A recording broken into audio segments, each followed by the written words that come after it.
बिस्मिल्लाहिर्रहमानिर्रहीम। अस्सलाम वालेकुम। मैं सरदार आकिब जावेद और आप मेरा यूट्यूब चैनल देख रहे हैं। तमाम दोस्तों का, भाइयों का बहुत शुक्रिया। आप लोगों ने मुझे सपोर्ट की और इतनी ज़्यादा मेरी वीडियोस को लाइक किया, बहुत शुक्रिया। बात करेंगे आज के दिन के हवाले से। आज का दिन बड़ा ही ख़ास है। आज के दिन हमारे नबी करीम सल्लल्लाहु अलैहि वसल्लम की विलादत हुई और दुआ गो हैं रब्बुल जुल जलाल से कि हमें नबी करीम सल्लल्लाहु अलैहि वसल्लम की सीरत सूरत के ऊपर चलने की तौफीक अता फरमा, अमल करने की तौफीक अता फरमा और हमारे मुल्क के ऊपर खुसूसी करम फरमा। आज बातें दो बड़ी इम्पॉर्टेंट बातें हैं कि वो जो बात करता है उसकी बात बयानिया बन जाती है और हकीकत हुई है आज में। फिर ये कहते हैं कि ख़ान को सियासत नहीं आती। और ख़ान का जो अल्फाज हैं पूरी दुनिया जब उसको सुनती है तो जो उसके मुखालफीन हैं उसके मुखालफीन भी उसको कापी करने की कोशिश करते हैं। मियाँ नवाज शरीफ ने भी आज एब्सोल्युटली नॉट कह कर पूरी कौम को हैरान कर दिया कि ख़ान का बयानिया आप कहाँ अपना रहे हो, आप इस काबिल ही नहीं हो कि ख़ान का बयानिए को अपनाओ।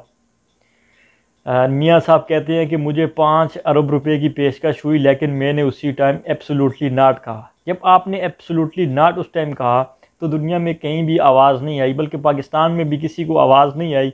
आपने बड़ी खामोशी के साथ उनके कानों में एब्सोल्युटली नॉट कहा था और डर के खौफजदा होकर आपने एब्सोल्युटली नॉट कहा था।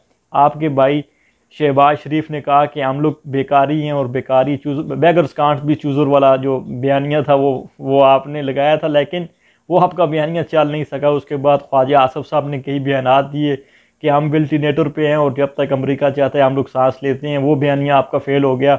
इमरान ख़ान ने एब्सोल्युटली नॉट कहा तो आज आपको वो बयानिया कापी करना पड़ा।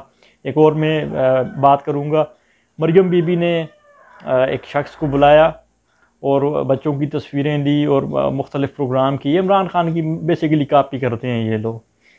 इनका अपना यानी अपना नैरेटिव कोई भी नहीं है, अपना बयानिया कोई भी नहीं है। इनके पास मासवाए झूठ के, मासवाए फ्रॉड के, मासवाए चक्कर मकर के और कोई भी चीज़ नहीं है।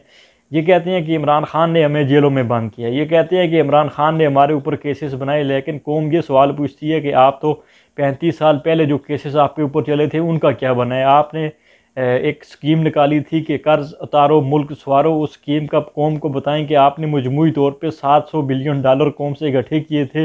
वो $700 बिलियन आपने IMF को अदा किए नहीं किए। वो ना कर्ज उतरा ना मुल्क सवरा। आपने पीली टैक्सी स्कीम जो चलाई थी, उस पीली टैक्सी स्कीम में जो खुर्द बुर्द की, जो ख़जाने को नुकसान पहुँचाया, उस वक्त तो इमरान ख़ान नहीं था। इमरान ख़ान तो उस वक्त क्रिकेटर था, कौम की खिदमत कर रहा था।